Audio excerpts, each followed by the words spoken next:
Hey everybody, this is Skeet from Rock and Roll Roundtable and the Moshmen. We're going live tonight. Gonna hang out a little bit. I'm just waiting for my co-host to show up. He likes his football, and I believe the game went into overtime. So you're stuck with me for a while.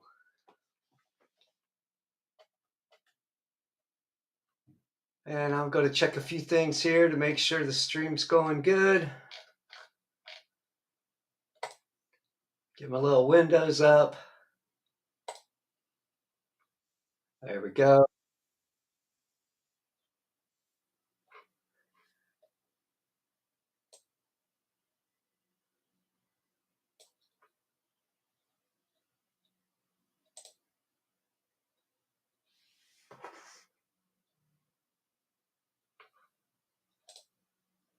Yeah, so it's dead air right now. Sorry about that, guys.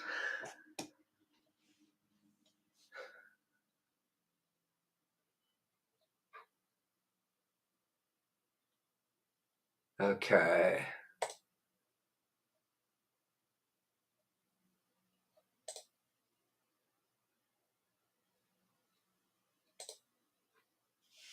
Must be a settings thing.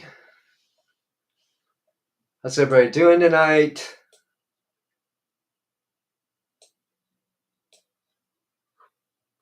You have to forgive me. I'm having technical difficulties, which is usually what most streamers go through. So,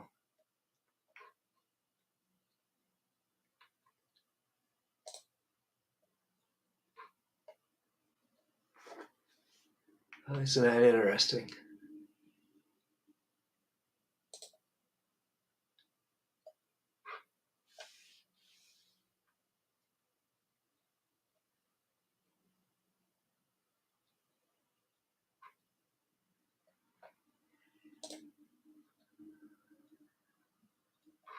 All right, I've got to.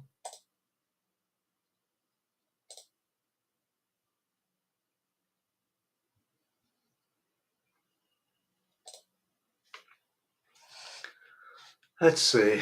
This is what you get for getting a rookie on the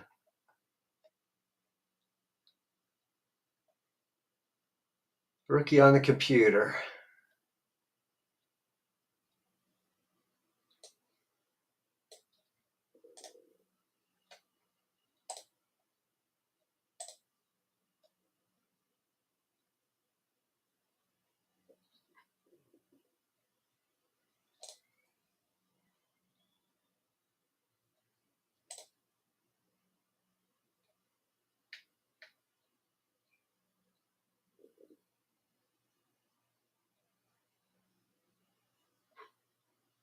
All right.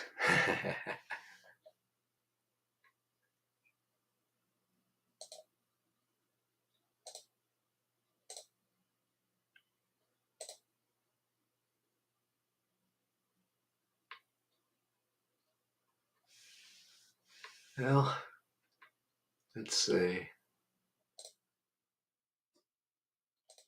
It looks like we're just going to be on YouTube right now. So,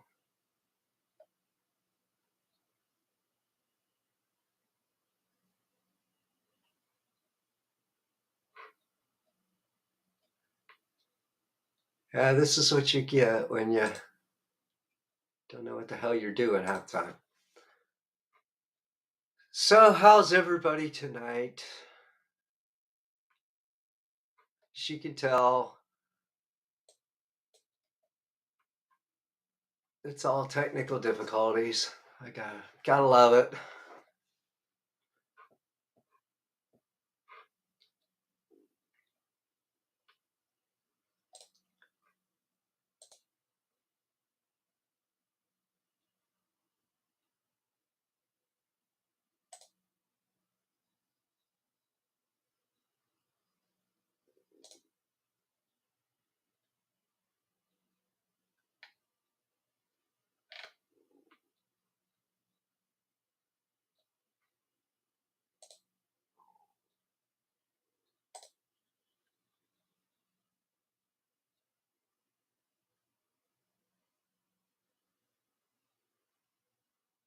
Oh, great. This is where it would be nice if you just had some help.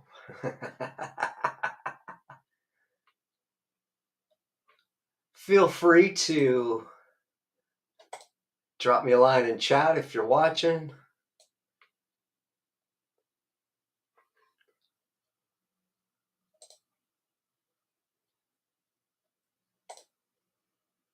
Let's get some things going here.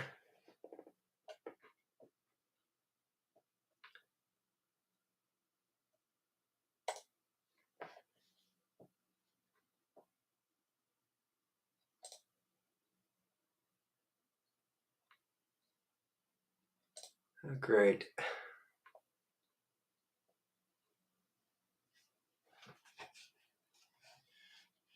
So how's everybody doing tonight?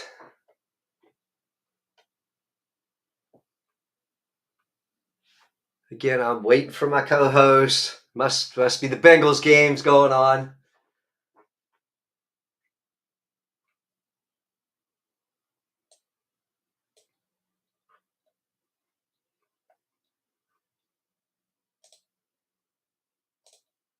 This is also what you get when you are the only one running all the technical stuff right now.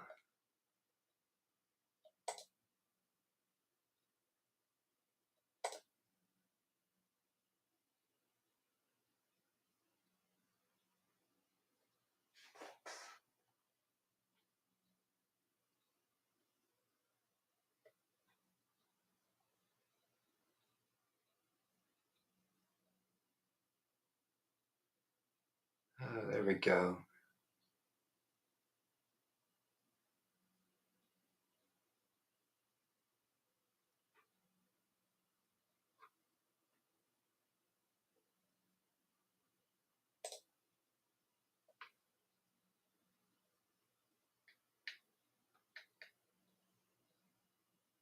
Yeah, this is what happens. Like I said.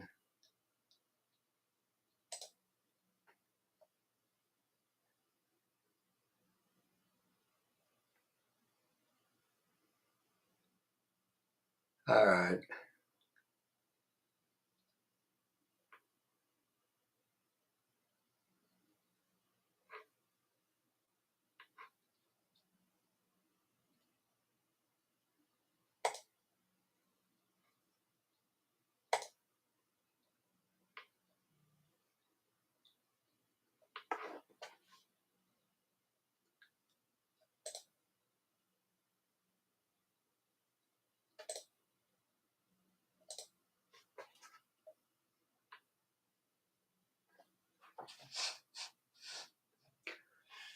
Why is it the little streamers always have the problems and the big streamers know what they're doing?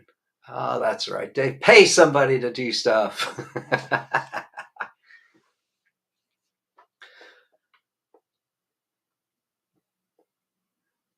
Hopefully, we've got some good topics tonight. I'm really kind of bummed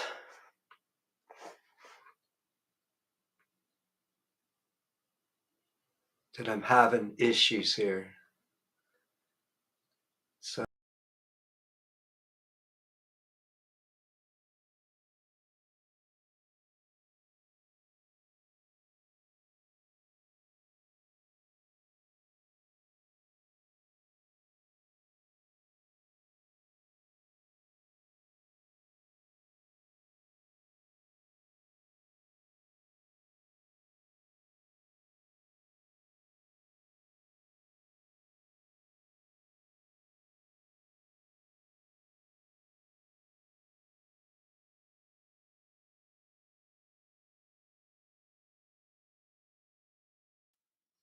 all right.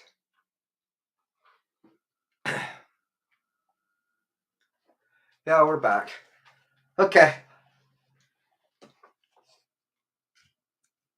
So mess that one up real good. I guess we won't be doing Rumble tonight. So my apologies go out to anybody who might have joined us there.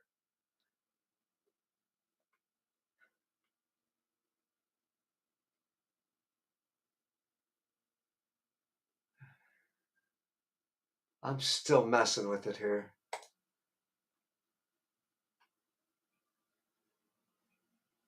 If I can get her going, I will.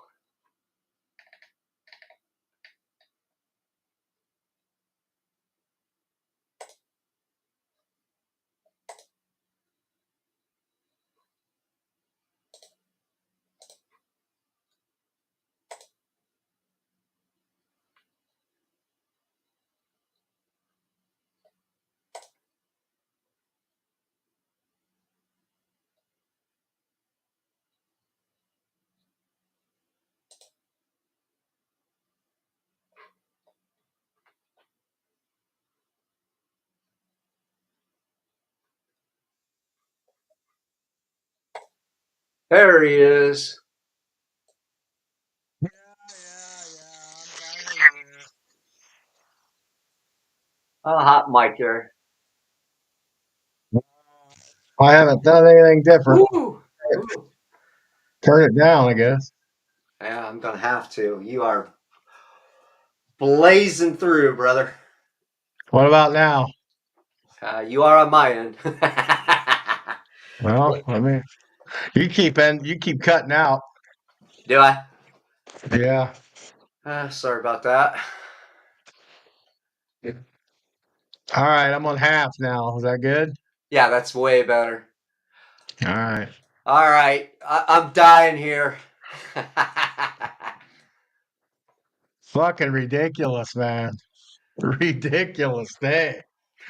Woo! Overtime, down to the last second. Yeah, Finally scored a touchdown with I think half a minute to go or a minute to go in overtime. yeah. So they pulled it out. I'm just dogs and shit were crazy because I was up there yelling and screaming and Oh, jeez. doing all my crazy stuff, and they didn't know what the hell was going on. They probably thought they were in trouble. I don't know, Well, but so it was a day. I started, I started, and me being the rookie that I am, I tried to have everything set up so we could do both Rumble and YouTube. So I cocked it up. So How'd you right, cock it up? How'd you do that?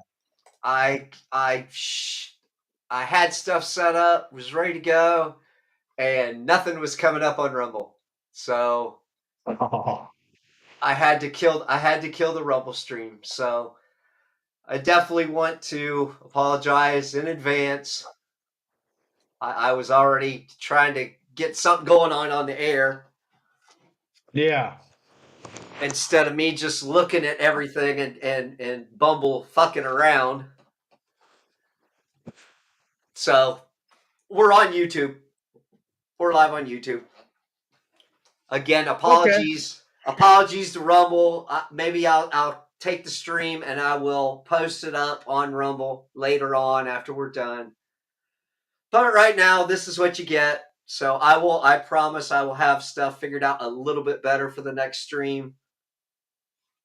Again, this is just how it goes. Well, I mean, the last time it was no issues with Rumble, so you wouldn't think there would be. Yeah, it's trying to set up with the program that we're using to have stuff set up to go live, and this is what we get. So you got your game over with. What happened? It was an intense game all the way through, man. It was just like I thought we were going to win. Denver comes down, scores the last 8 seconds of the game to tie it up. Oh, They geez. were going to go. They were going to go for two, which I wish they would have just went for two, and we would have won or lost. But glad now they didn't, I guess, because they ended up taking a timeout, decided to kick the extra point. Oh, we get into overtime. We get the ball, we don't score. They get the ball, they don't score. It's back and forth. Finally, last possession of the game, down to a minute. T. Higgins, my boy. That's why I wear his old jersey. Oh, jeez. 85. I just can only see the 5 right now because that's his number now. It's 5 over here. Where is it? 5 over here. Yeah. But this is his first jersey when he was 85. So, yeah, it was intense. So, got that over with. The wife was at the game and she's on her way home. So, we'll see how the dogs react when they can't usually hear it through the mic. So, we should be okay there. Yeah. And my evil black cat's decided she's gonna stay down here and not go upstairs. And I don't know where the fuck she's running and hiding at. And it's like, oh, too bad. I closed the door. Now you're gonna have to fucking wait. That's how it is. So yeah, that's my evening. And like I said, a little longer than I was hoping for the game, but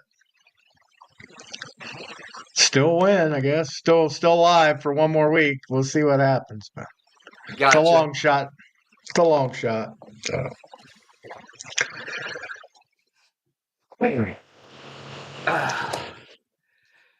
So, what are we going to talk about tonight, Mikey?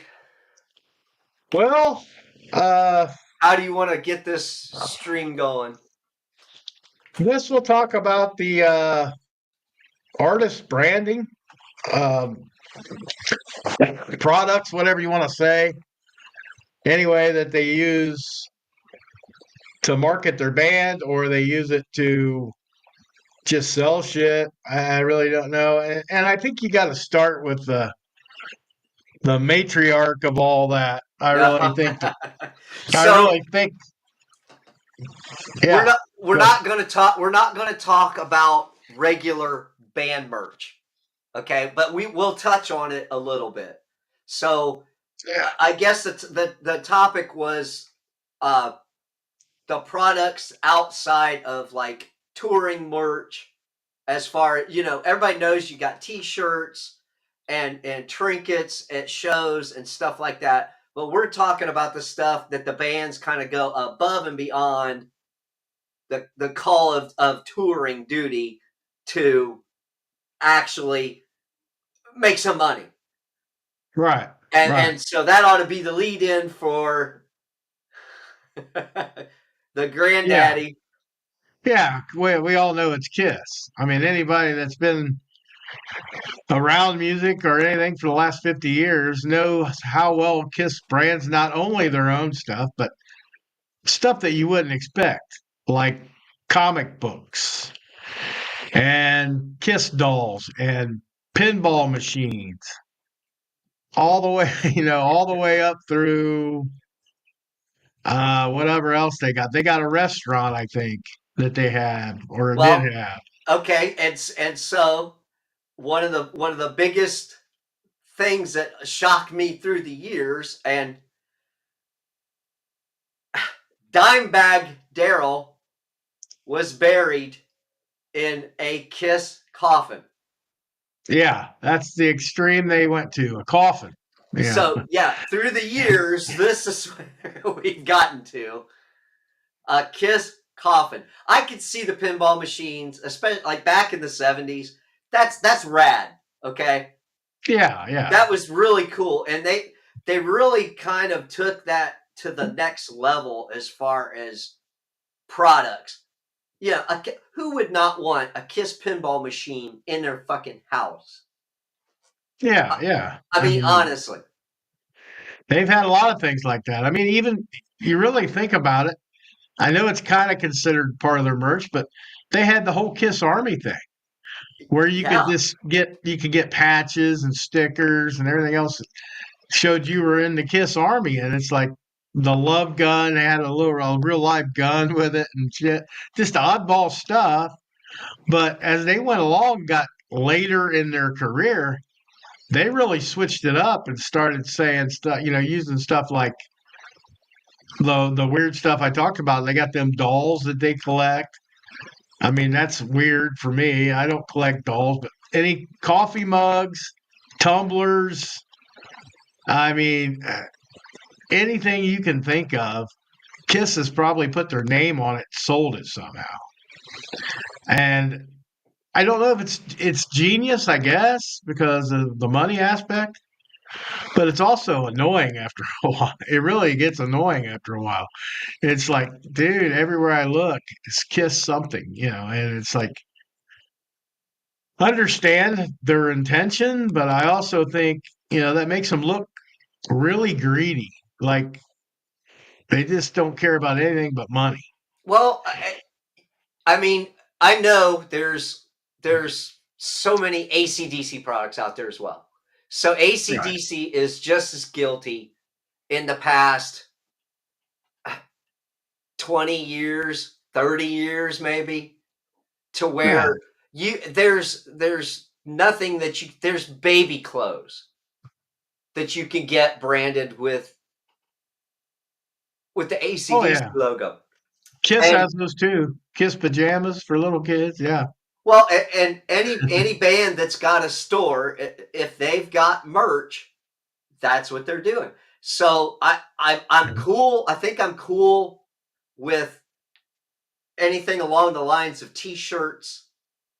I mean, even kids wear. Yeah, it's kind of overkill, but Yeah. if you're a rocker and you want your kid to be wearing the colors, then well, all right. I don't see where that's hurting. But some of the bizarre the Kiss condoms. Do you remember Yeah. those? I heard about it. I've never seen them or anything, but I mean, I guess if you're a collector, it's cool, and it's just like any other popular culture thing. You know, I know that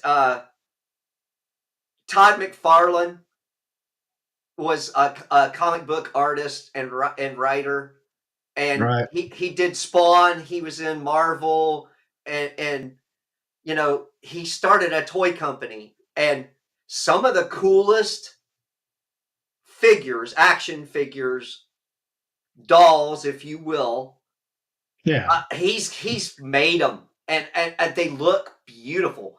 So if you want something up on your shelf like that, I kind of get it. It's an ego rush for a band. I mean, you know, if we Yeah. had action figures we could have had made up, I would put that fucker on a shelf for an ego boost.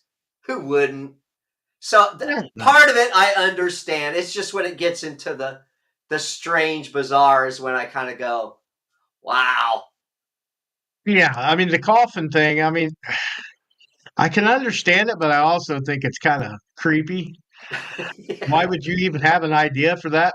Maybe some people would request, hey, I want Kiss stuff put on my coffin. Man, that might have been where it started. They said, well, hey, if somebody wants it. I mean, and to be honest, I've seen British flags like Iron Maiden kind of stuff for coffins. I've seen sports teams with their coffins, painted up like the sports team.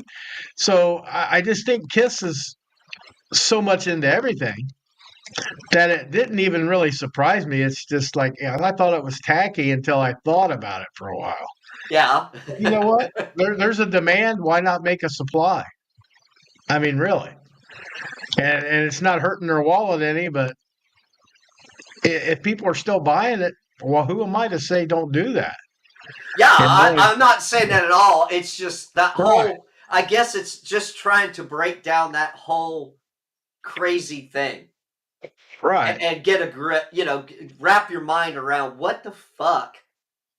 I, I mean, I guess we should have went out and counted how many bands have merch stores.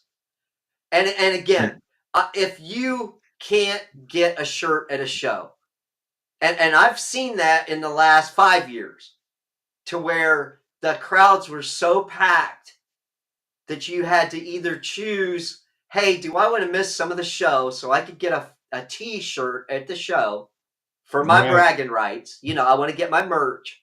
Or do I just go to the show, enjoy the show, and I'll just order an official tour shirt after the fact? Yeah. Yeah, because some merch places at concerts are easier to get in and out. I went to see Alice Cooper over the summer, and the merch line never stopped.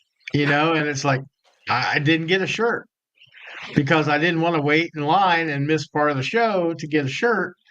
And I even had to go to the bathroom one time and went out there and just looked, and it was still going. It's like it's the same way with Cannibal Corpse. I went and seen Cannibal Corpse. I got everybody else's shirts, but the Cannibal Corpse line was like a mile long, and Oh it my just was God. It was continuous because of the imagery that like a Cannibal Corpse has. It's death metal, screams death metal at you. But I did get a Monomarth, I did get Obituary, I did get Dark Soul, but I could never get Cannibal Corpse. So I was like, I kind of like the whole Louder Than Life thing when I went because it's just like one T-shirt. You just go to the one tent. It's got everybody's name on the back. There's like there were separate booths for everybody else, every band's shirts, personal shirts. But Yeah. I said, hell, I don't need that. I went to see the whole thing together. I'll just get that. And it was boom, boom, in and out. Didn't waste any time fucking around with merch. It was easy. But yeah, there's times where you can go home and order it. But I'm picky about my concert shirts. I usually like both sides.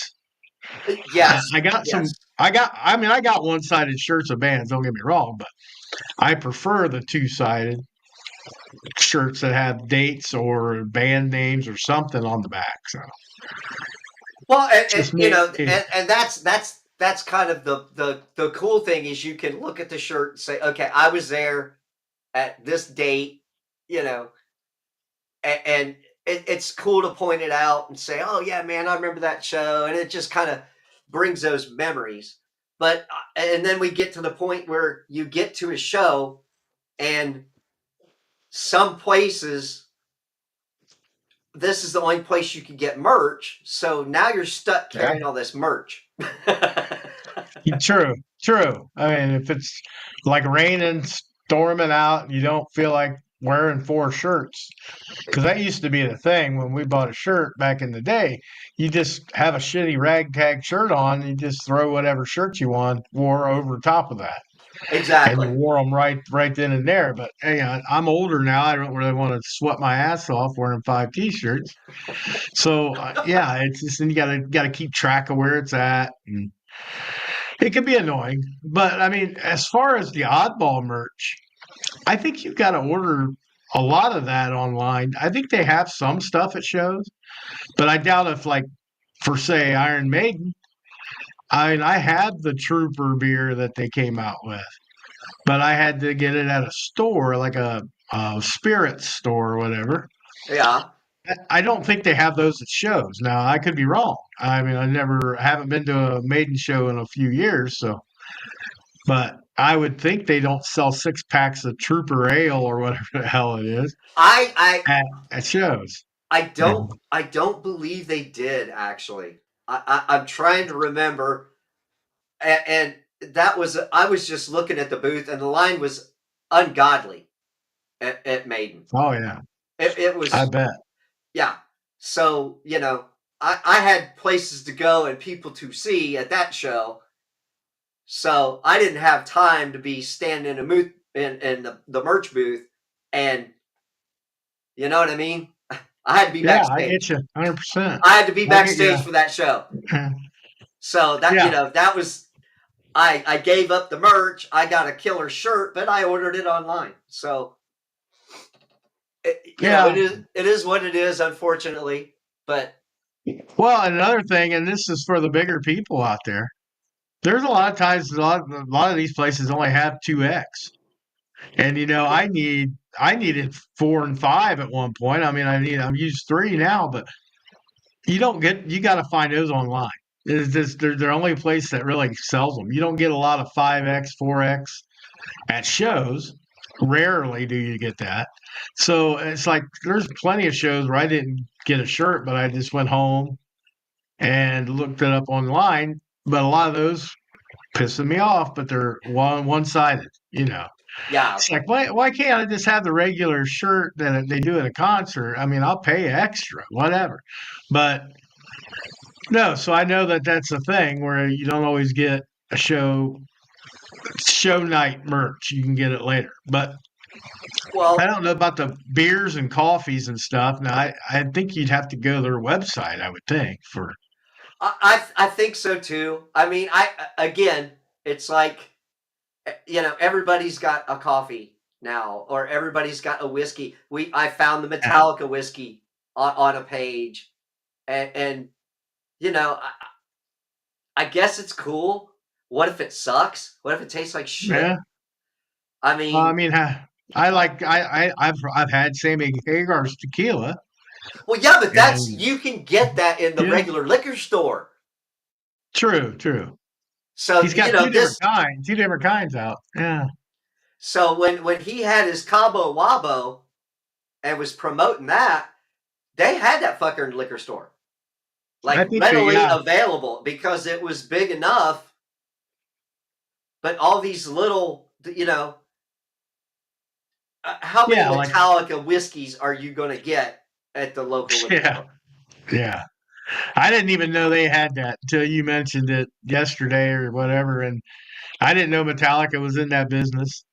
I knew Motorhead. I thought had something.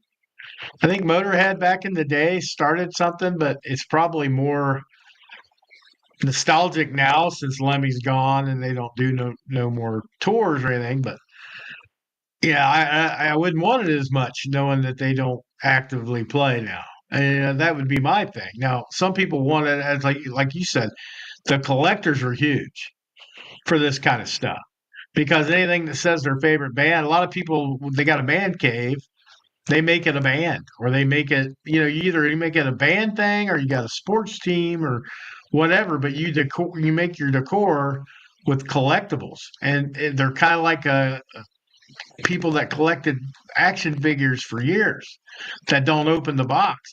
A lot of people don't open this stuff when they get it. Like that Trooper beer, I'll never drink that. I'll never drink it because it's the big giant bottle. It's the big round giant bottle. It's the real stout shit. I don't like stout anyway, but I thought it was cool to have that. So I went ahead and bought it. And it wasn't cheap, but it wasn't like breaking my bank either. So that was kind of cool. I think if you got it and had it, I've got a lot of stuff signed from like Crowbar and Hatebreed and stuff. That's the stuff that's more important to me. Ginger's, I got signed Ginger everything. Those, and it seems petty to have somebody's name mean something, but it does. They signed that, and they signed it in front of me. It wasn't like they just had a rubber stamp. These people signed it as I stood there and watched them sign it. So it Yeah, was like, so it means more to you. I get that yeah, totally. and that's even regular merch sometimes, like CDs. I watched Tatiana put her name on both my CDs. I watched all four guys do it. So it's like that was a big deal. I'll never play those CDs. I'll never play them. Yeah, They're going to stay where they're at. They're collector's edition. I got concert posters and stuff like that have been signed by the bands, laminated passes that are signed by the bands. So it's like that's the kind of stuff that I collect. Now, this coffee and beers and stuff, people consume those. I don't think they're a collector's item. I just think maybe they buy them because they're Metallica or they're Motorhead or they're whatever. And maybe that's why. But some people probably buy one and leave it sit and then they just consume the rest of the time. But like Kiss dolls and that kind of stuff, I mean, a grown man having Kiss dolls, it's kind of like a geek, like a action figure guy. Nothing wrong with it. It's just a different kind of hobby, different kind of passion. Is having that stuff with a band name on it as compared to being Marvel or DC or something. well, So okay. So yeah, if you want to go into the collector part of this discussion, um, I have collected toys in my lifetime. yeah, So sure, it certain ones you might have kept from when you were younger, yeah, and certain things you can't get anymore. So back in the 70s, like you mentioned, the Kiss comic book, yeah, where they put their blood in the ink that went into yeah, printing the comic book. Uh, that's worth a little chunk of change right now. Oh, I'm So sure it is. so even the same way when those Kiss dolls from the mid 70s into the late 70s, when those come out, they made so many and they don't make them Yeah. like that anymore. So, they I think they were like a Yeah, Kiss doll. They were I huge. thought I thought they came out later in time, but maybe they didn't. No, I I remember seeing uh, ads on TV. That's how I even knew uh, what a Kiss was. What is this? That's crazy. yeah, Being a little kid, seeing that commercial, and you're like, what's yeah. that? I had it. I had it. I wish I still had it. I don't know what happened to that comic book that I had. I had the comic book of Kiss Ah, with the blood. ah. I still have a Queensryche comic book, which I don't think is near. It's not going to be worth near as much, but it's still there. And I mean, I have very few collectibles, but that's you know just I thought it was cool to have a Queensryche one. But of course, I read it and I went through it. I didn't leave it in pristine condition and all that. So it's like I wasn't a very good collector in that kind of thing. But like I don't think I'll go out and buy Megadeth's brand coffee just to have it because I'm not a coffee drinker and I don't think I want to go that route with collecting stuff. So Well, there's so many ways you could go. I mean, there's guitars, signed yeah, guitars where they actually sign the guitar and not a pick guard. So right. I've Yeah, I I've mean, seen pick guards that they take to signings and have these people sign a pick guard and then they just stick it on a guitar and then try to sell it for two, three, five, $700. see that's where it gets out of hand for me. It gets too much money for stuff like that. That's really Okay, so simplistic. you know how much a guitar is. You know how much a cheap Right. guitar is. Cheap, So, yeah, cheap a guitar. cheap guitar. So you're talking minimum $200 to $300, maybe. So, Yeah. you know, and the pick guard thing is something you could take on and put onto another guitar. But when you actually get somebody to sign the body, that's a little bit different. Right. Yeah, I could see that. I could I see mean, that. Yeah. I've got a guitar that CC DeVille signed. It's a BC Rich guitar. His signature's on it. I paid a little bit Yeah. more for it, but the guitar was worth probably 200 less than what that guitar went for. So it's not too bad to pay maybe an extra 100 on a guitar for it being signed. So I understand that True. but when it gets to a point, how much do they charge? That's where what I'm saying. That's where it gets crazy. Yeah. See, I have trouble trusting people that say it's signed by the artist when I'm not sitting there watching them. I probably shouldn't have that attitude, but I know how I watch Pawn Stars, man.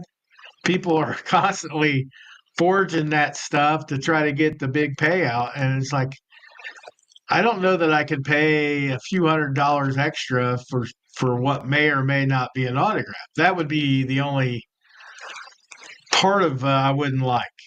Yeah, And and I've gotten, believe me, I've had stuff that I didn't see them do it. I don't treasure those as much, and I don't think I paid through the nose for that kind of stuff because they were. I don't want to say low tier bands, but you know, lower tier bands than like Metallica or a Megadeth. They were down like my group, like the Crowbar, Kingdom of Sorrow kind of thing. So yeah, but the merch, I mean, what kind of merch we've hit on Metallica, we hit on Megadeth, Kiss, and Iron Maiden. Is that like the big I ones out now, or do we? I think that's just the ones that that I see more often than not. Okay. I mean, I know probably your other big pop stars have got the same stuff, but I'm not looking Oh, for it. sure. Yeah. You know what I'm I saying? know. So Yeah. when your phone is listening to what you're talking about and you're talking about these bands and you get on Facebook or one of these other things and oh, guess what? The algorithm picked up what you're talking about and now how many ads for Metallica stuff or you know what I mean? It's Yeah. just how It's it goes. but there's a lot of. I mean, the pop stars. A lot of those have like fragrance lines and Exactly. lingerie and clothing lines and some of them. Well, like Travis Barker, I know owns a infused cannabis, store for a wellness. I think it's called Barker's Wellness. Yeah. So, I mean, he actually has a legit business. It's not really merch related. It's just his side job to me. That doesn't just because it's got his name on it doesn't mean it's special because Yeah. it's just mass produced. It's not like as intimate as something like a even a Kiss doll because, like you said, they might only make So ten many of thousand them. of those. And there's a lot of times where they make stuff like that and they number them. So they know, like I had Picture Disc, which is I know it's a straight up merch thing, but I've got Picture Disc that they pressed 10,000. That was it, and it's got my number like 2739 on it. So I know it's one of 10,000 in the world, and it's kind of a little bit more near and dear to my heart. I would say, you know what I mean? Yeah. Oh, oh yeah. Okay. Yeah, that worked. But I want to talk to Skeeter's excusing himself for a couple minutes. Uh, Come on. I would like to know what people actually Come on. think of these bands that go above and beyond to kind of shove themselves in your face. I mean, do you get annoyed by not overproducing, but just over advertising for themselves. Like everywhere you turn, here's this band, here's this band, here's this same old stuff. And I know I get a lot of it I'm a TikTok guy, at least for the time being. And TikTok, you get bands on there that will put out 50 reels a day. And it's for the same part of a song, or if it's the same merch, or it's the same album they're releasing, or whatever it is. And they just almost grill you to death. That's almost as bad to me as being overplayed. When back in the day when you get bands were overplayed on the radio, or even the MTV era where they were video you to death by showing that you had to have their video once every hour on the hour. And if you listen to the radio, it's like most of the local small town stations play the same thing once every hour or so. I actually think it's worse in country music because sometimes my wife has like the country music channel on, and it's like every hour is the same song, a song that's popular at the time. But that could be, you can switch that off. But man, if you're just on the internet, you're getting barraged by the same band all the time, ads for themselves or videos. It gets it gets outlandish to me. And I mean, promotion's a great thing. And if you can get with it and get a lot of attention for it and get a lot of traffic for it, that's great. But I'm one of those people. I don't want to be annoying people.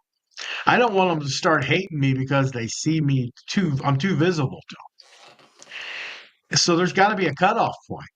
And a lot of these bands don't know. They don't know the cutoff point. That's what they have. They have a social media people that are hounding it every day. And if they're wanting to sell dolls or coffee or pinball machine or whatever the fuck they're wanting to sell, they're going to pound it. They're going to pound you. And every social media outlet that you can think of has the same bands doing the same thing. But you know what? Some of them end up being very successful with that. And in reality, what does a reel take? A short. What does that take to make? Nothing. I mean, I made one for this show tonight. I made it in 3 minutes. Yeah. It was like a 2 minute speech. And it took me another minute to download it put the text on and download it to the internet. That was it. So, So could I do? Yeah, but I mean, I don't want to do that 20 times a fucking day and berate people with it. You know what I'm so saying? is this going to segue into the next part of what we were going to talk about tonight? Yeah, I think it can. I think it definitely is a question. I mean, it's definitely a question that I see as it goes both ways because videos is what you want to talk about, right? Oh yeah. They are more relevant back in the early 80s, of course, into the late 80s, early 90s because of MTV, because of VH1. You know, videos were a good tool for some of these bands to get their stuff out. Well, that was Okay. long before we had the internet. So now, the internet, these bands do 2 minute TikToks. They Okay. do 2 minute reels. They do 2 minute shorts. They don't need to put thrillers out there. You don't need to spend $1 million on a 10-minute video Okay. when you can So, do partial songs and get your point across. so I guess we got to look at it like when MTV started, it was basically the same thing as radio, except you could see the the people. Right, right. And And and you've seen a lot of the stuff that was going on. so it was just radio for television as far as visually. Right. So they just did a whatever that went with the song. So Yeah, how makes did how sense. did we get from that point where it was basically radio on TV where you got to see all these people and how did it get to this TikTok thing? You need to tell me what that is. Well, basically what happens on a TikTok is you have anywhere from 30 seconds to 10 minutes now. It was cut off at like 2 minutes for people that didn't have a lot of viewers and stuff. So what they did was on TikTok, you can put you can do a video, a normal video, and have it stream on YouTube and Rumble and all these people. But you take snippets of that and cut them into like 2 minute intervals or 30 seconds even, like a almost like a TV ad.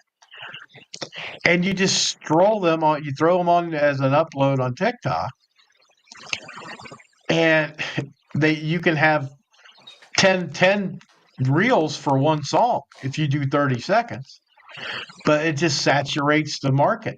People they get that band on their For You page, which kind of like on X, you have a For You page and you have a following page. It's the same thing with TikTok.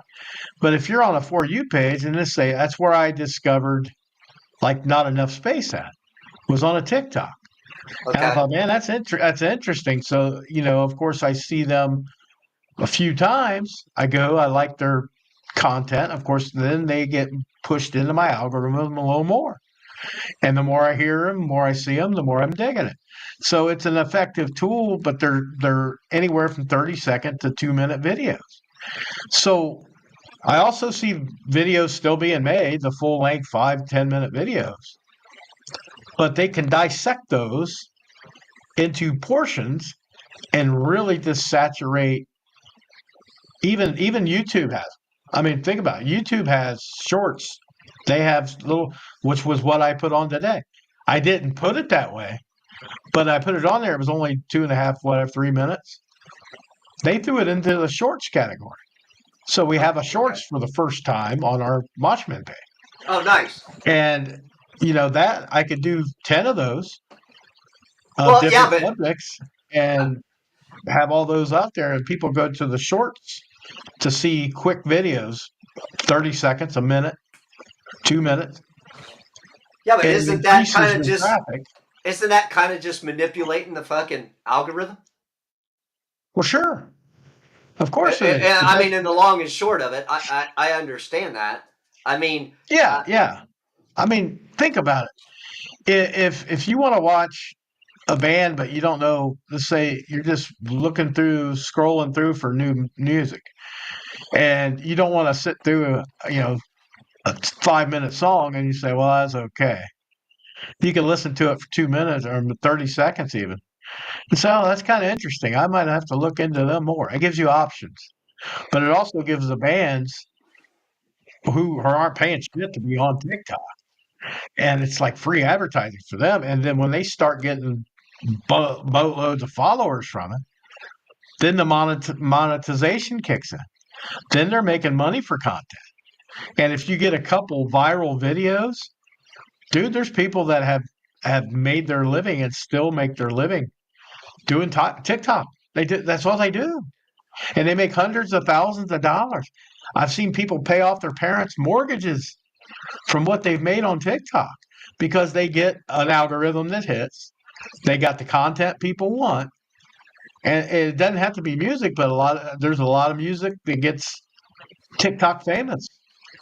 And when they get TikTok famous, it opens the doors for a lot of things. yeah. You might even, get your songs used as a sound for somebody's video, like background music. And somebody will see, oh, I like that background music. That's kind of cool.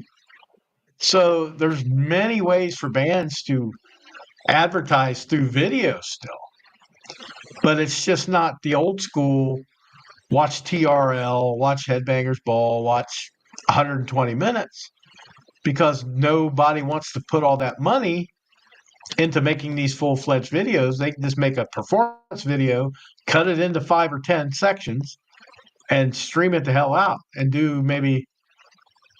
But videos, I will say, videos are prominent on like YouTube Music, Spotify. You know, they're highly still produced, but you just have to go to those sites to do it. But that's how they Okay. make their money. If they get monetized, then it's worth them for them to do videos.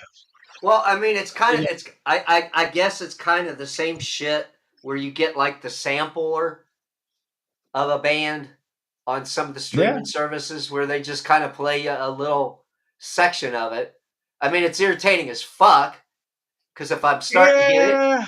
if I'm starting to get into something, I want to hear the fucking song. I don't want to hear this little snippet because what if the rest of the song sucks?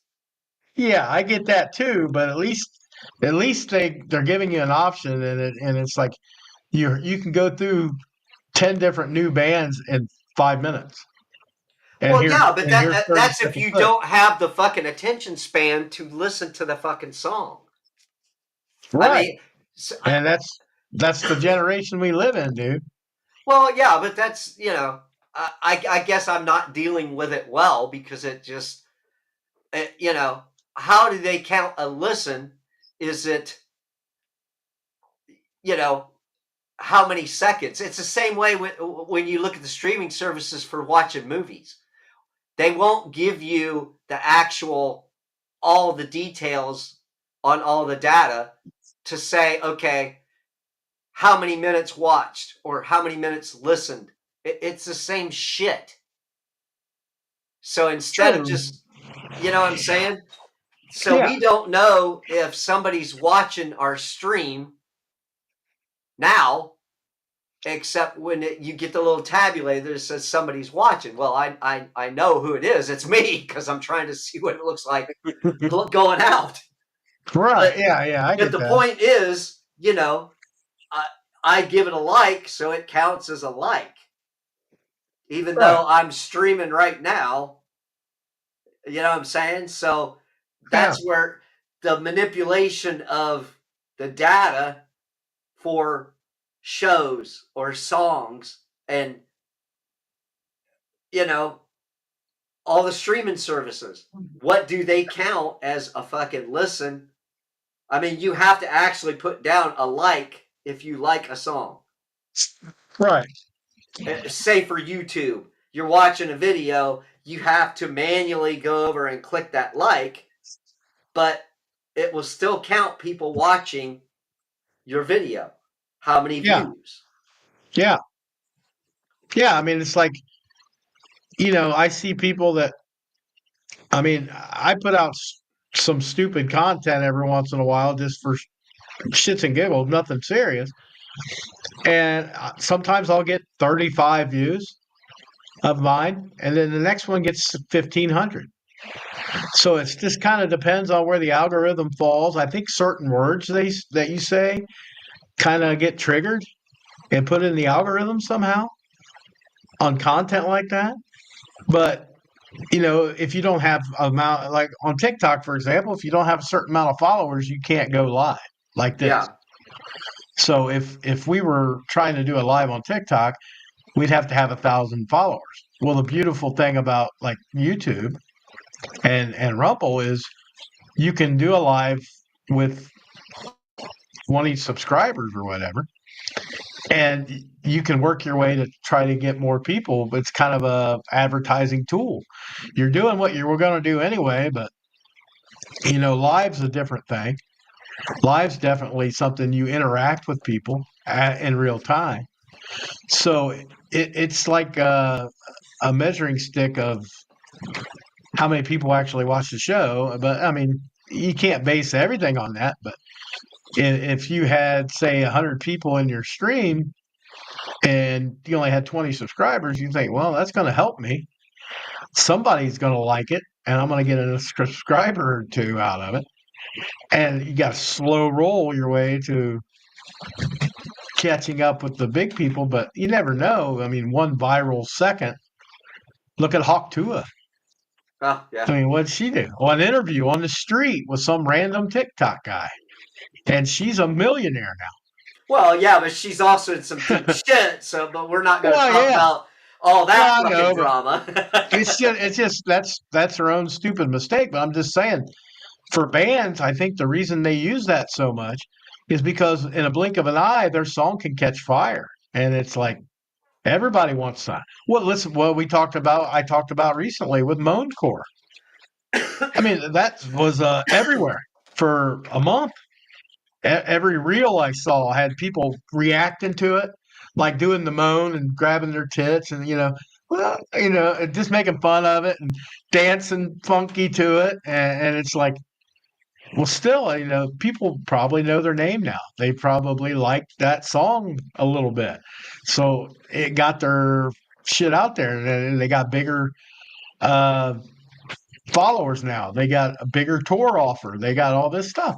So it's a beautiful tool for people. But as far as the bands that have been around forever, you know what? I see more performance videos out of the old school bands than I do like these long drawn out story time movie like videos.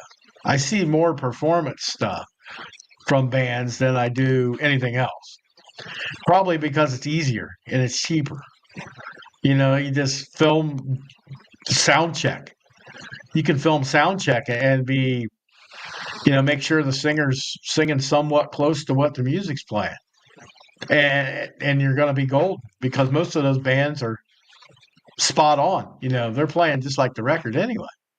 So they're just doing sound check. You just mute them, take the video, put the track behind it. There you got a video. There it's on MTV. It's on, or yeah, well, it can still be on MTV, I guess, but it's on YouTube and it's on Spotify and Amazon and Google and Apple and all these places where it can be. So if you're diligent, and especially for the bigger bands, they all have social media people. It's not like they have to sit there and do it. But these bands starting out, they usually have one guy in the band, sometimes two, that will make content. Driving in the van on the way to the next gig, they're fucking splicing up video to put on a reel or a short and trying to increase their fan base. And I say kudos to them. They're using what's available. They're rolling with the times that are changing. So videos being relevant, I think they're very relevant, but not the way that we saw video. It's like you watch Poison Riding the Wind. Cool little story, cool video, but that's not the kind of videos you see much of anymore. You see usually performance videos or some kind of now country. I will say like country. We're not talking country music, but they have more of the full-fledged videos still, like Okay. the stories and like the actors being in it. Well, I mean, So Vivo is out there, yeah, yeah, and that's free on some televisions where you can watch videos, and that's right, where I've seen some of the newer bands see their stuff, and it's yeah, some of them are the performance type videos, some of them are the story type videos. So you could still see them, but it's just that was kind of my whole question for having that topic is how relevant is it? I yeah, mean, and I mean it's relevant, but in a new way. It's okay, really relevant, but it's used differently than it was for MTV. So they still do the videos, but like I said, they use them for all these alternative medias. I mean, dude, I'm not. I'm an old man. I'm an old fucking decrepit, old school dude here. I don't have Twitch, and I don't have a lot of these other places where that's all they do is stream. People stream playing video games or playing drums or playing bass, guitar, TikTok live all day and every day. It's got that shit going on. I wouldn't know how to get on that channel. I wouldn't know how to get the algorithm to hit me for enough viewers to make a difference. So the one thing I can't do if I was in a band would say, let's just make a video of us playing. It's a 3-minute song. Let's cut it down in 3 sections and put them on the reels and shorts and TikToks and this and that, and see what kind of traffic we get. See if anybody likes it. See if anybody comments. Hey, we like your stuff. Where can we get it? And you're small enough you can respond to that shit. It's even more impressive to people yeah. because if I message a new up and coming band and they blow me off, I'm like, oh, fuck you too, kind of, sort of. But if a band that's starting out takes the time out of their day to respond, say thanks, brother, something like that. I don't care if it's their media person doing it or not. That sits with me. That's like, hey, these guys, I'm going to give them a follow. I'm going to give them, you know, a listen. I'll go to Spotify. I'll stream some of their stuff. I'll go to Apple and see if I can buy their EP. Well, exactly. I And mean, it's you know, they have people have to take advantage of what they can do, yeah, and I understand it. So, I guess it is relevant to a band that's trying to get exposure to cut their stuff down like that. I yeah, get that. I get it. yeah. I think every band that's doing anything or that has done anything, I think every band should have shorts and reels because dude, I spend at least an hour every day going through the shorts and reels.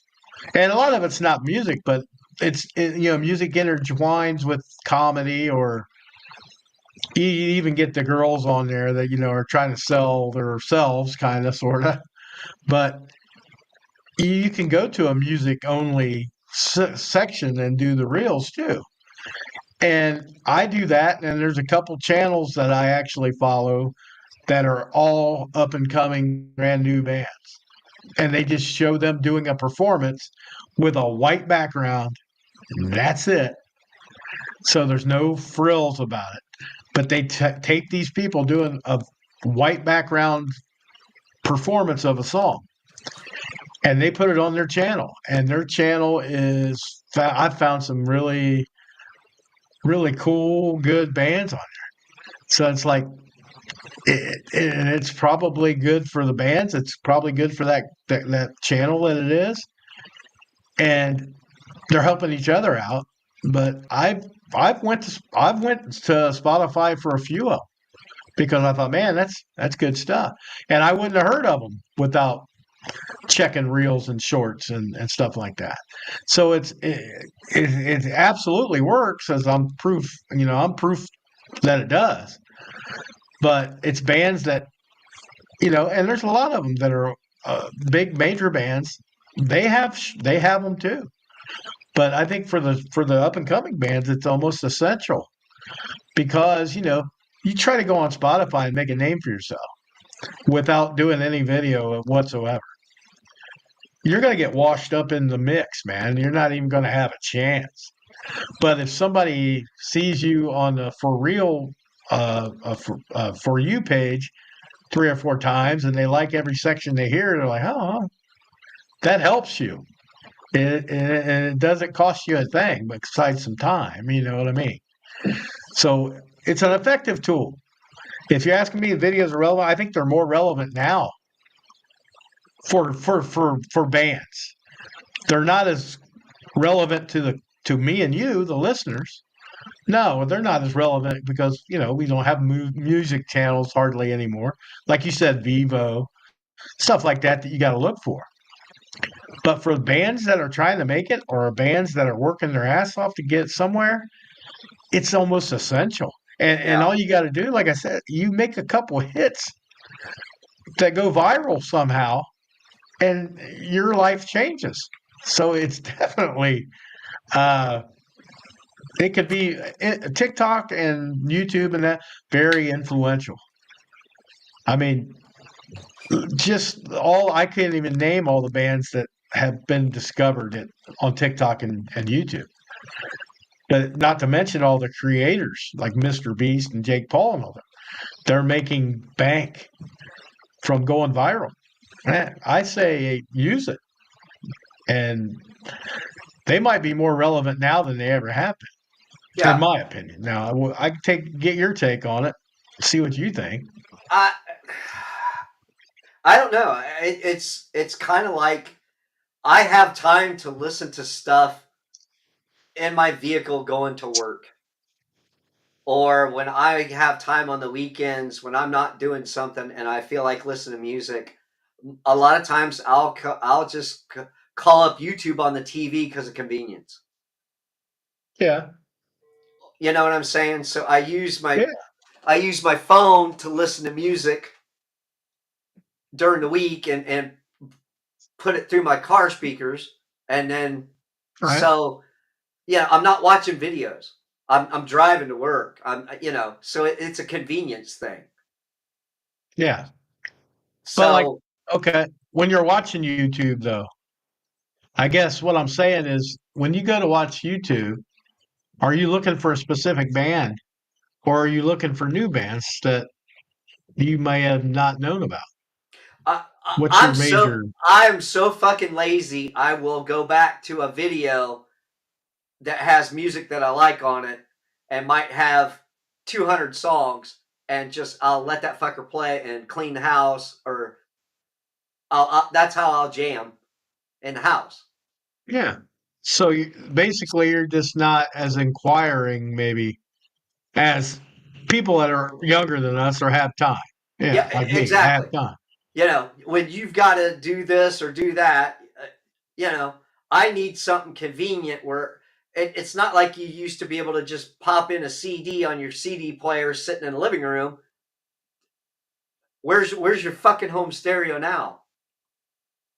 Yeah, people You know still what I have mean? them. I You mean, don't. How many there's home still home stereos are stereo. there? There's still quite a few because vinyl made that big comeback.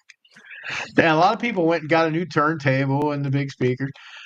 I'm not saying it's super common, but for Gen X, it kind of is because we want to live our glory years, go back and get the vinyl we had and put it on the turntable. And to be honest, sometimes I think music sounds better on a turntable like that. It's just something about it. Whether or not it brings me back to my youth or if I'm just so it brings back the memories because I heard it that way for the first time. But like new stuff, no. If I'm listening to a heavy duty band, I really don't want to hear that on vinyl. But if I'm listening to side two of Led Zeppelin 4, or I'm listening to Boston's debut album, You or want to I'm hear it. listening to in the headphones and on That's a that's vinyl. the difference between analog and digital. Right. That's what we're talking about here. The old Yeah. analog and the grooves are cut into the vinyl to where the needle will pick it up. I you ask someone who's a record aficionado and they're gonna say, "Oh, albums sound so much more warm," and I'm like, I remember you can hear it without having your speakers going. Yeah. So, and I'm Yeah. like, that's not high def. That's not high quality No.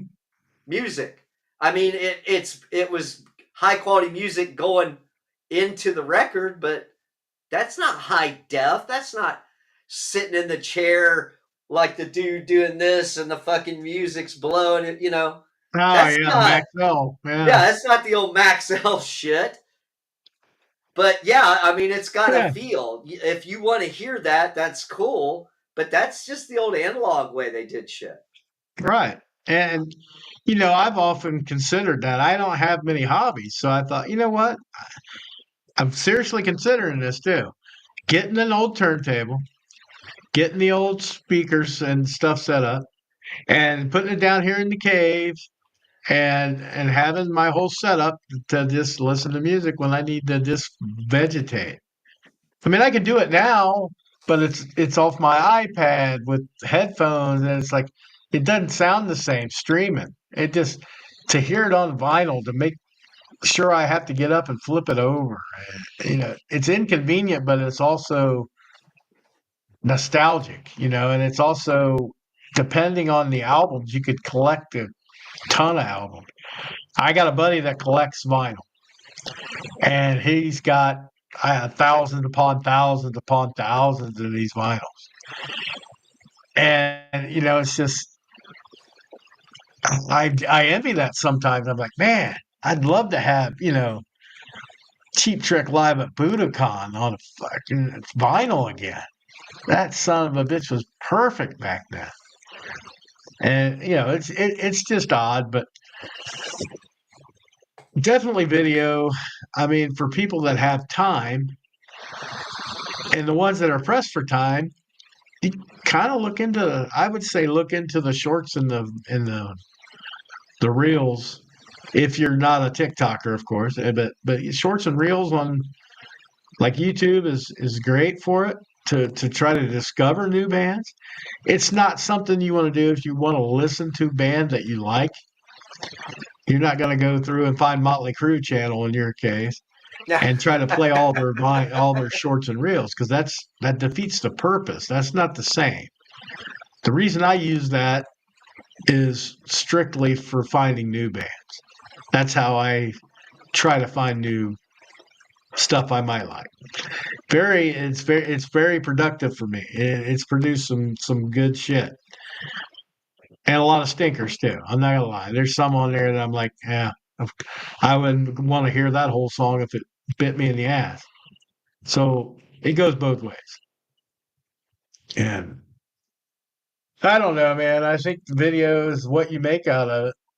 And I think, record companies were bigger on video, but you look at people like this, again, not in the rock world so much here, but Tom McDonald just does videos of everything. I mean, I know he puts them out on Spotify and iTunes and all that too, but his videos are what catch a lot of people's attention. Maybe it's because of the way he looks or the imagery he uses or whatever it may be, but he does a new video every couple weeks. Every song he releases is a video too. So he must have it down to an art form where it doesn't take much money for him to throw a video together, a couple $1,000 or whatever. And for somebody that can make, 500,000 off of it, couple $1,000 is squat. So I think there's many angles to the video question. I'm all for it, especially up and coming bands. I think you need to like use the video as much as possible. And if I had a band, I would be using reels and shorts and everything else as highly functional as I could. And I probably would have an oversaturated amount of videos because it's easier to promote yourself when you don't have to say a word. If all you have to do is take a video and cut it into pieces and make it 10 videos, it's almost easy enough for a moron like me to do. I mean, I think I could take a video if I learned how to run this program, take a 3-minute video and get 3 shorts and reels out of it. And that's exposure over the top. I'm sure I could do it. I'm sure we could do it even in our situation. If we had a couple minutes of a video, let's say either an episode or a live stream, we had a couple snippets that we thought were really funny or provoking or argumentative or whatever we just thought was cool. You could stop it, snip it, cut it, release it as a short. So people would say, "Oh, that's what that show's about." Now, me, that's something I'm trying to learn with this Yeah. clip stuff, but I don't know how. I'm not efficient with it, and I don't. I think I'd have to go to the younger generation, find me somebody that could tell me how to do it. Well, it's just like when I started the show tonight, and I started having problems trying to get the stream to go where it needed to go, and sometimes you get over your head. Yeah, yeah, So, yeah, just trying to figure stuff out. I mean, we've only done this twice now. I yeah, enjoy it. I think it's kind of fun. Eventually, when we start possibly getting people in chat, that'll be cool. yeah, yeah. That'd be But fun. I mean, it's I just us mean, hanging out and shooting the shit right now. But I'm trying to figure out what this program does and how things work, and the little bit more technical side. So, yeah, if you're doing it by yourself and you have no clue, it's overwhelming. It can be very overwhelming. yeah, The- and you know, if anybody would see the live here, go to our channel and go to the shorts. That's my extent of how I can do video right there. I can actually put. I do it better on my phone than I do my computer. I can edit it and all that. It shows up better on my phone. I try to do it on the laptop or the iPad, and I'm like, it's not the same easiness to it. And I'm like, well, that sucks. You would think it'd be just as easy. But putting text on there, that's a big deal for me to be able yeah. to do that. And it's like, I couldn't imagine trying to watch a video and stop it, cut it, making another video, and then do that. It's like, yeah, that Well, probably, that's why when we do a show, I tried to keep it simple from the word go. Okay, the program I had said you could record half-hour video at a time. So anytime right, we were running over a half an hour into an hour into a second hour, I'm having to I'm having to do it like, editing this stuff and putting it together right, and splicing it together and figuring out how to put text. I mean, it intrigues my mind to figure out how to do it, but that eats up time. And yeah, I've seen, some of the people that I follow on YouTube. It's no wonder that they have hit it because they have gotten so good at their editing and stuff. I mean, yeah, I'll toss a name out. It's a Gundam. Does you know he edits and does a lot of the stuff himself. I mean, I think he has help for certain things, but as far as putting it all together and how he wants it to go, I mean, and he'll do. maybe a 10, 15-minute video when he's not doing a live stream. And it's just, to me, that blows my mind because, you know, it took me a while to figure out how to do an intro for our show and do it, the credits at the end and put that together. And I'm patting myself on the back. And then I'm seeing where he's got animations and putting this stuff together. And I'm going, dude, I'm so over my head. Yeah, I would be lost from get go. I mean, I don't know anything. And that, sometimes it would seem like the way to go would be to do live streams only and then just do 5-10 minute videos like you just said. But Yeah. then again, I like doing the episodes too. So it's like, because,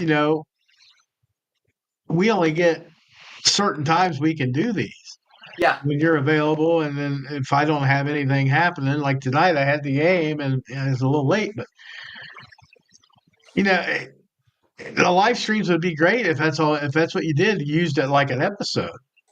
And we just did that instead of the actual episodes. But I think, if people missed a live, then the interaction's not there. And it's like, this is kind of like an episode anyway.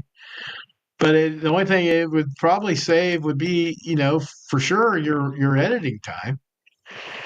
So Well, yeah, I mean, to me, this is the whole point. When we were doing the show is trying to keep it as organic as possible. We choose a subject and we go in and we don't talk about it until we get in there, and boom, that's what you right, get. So that was right, kind of the whole point of how we do our shows and tackling a topic for each one. So for right, me, yeah, that made that cool.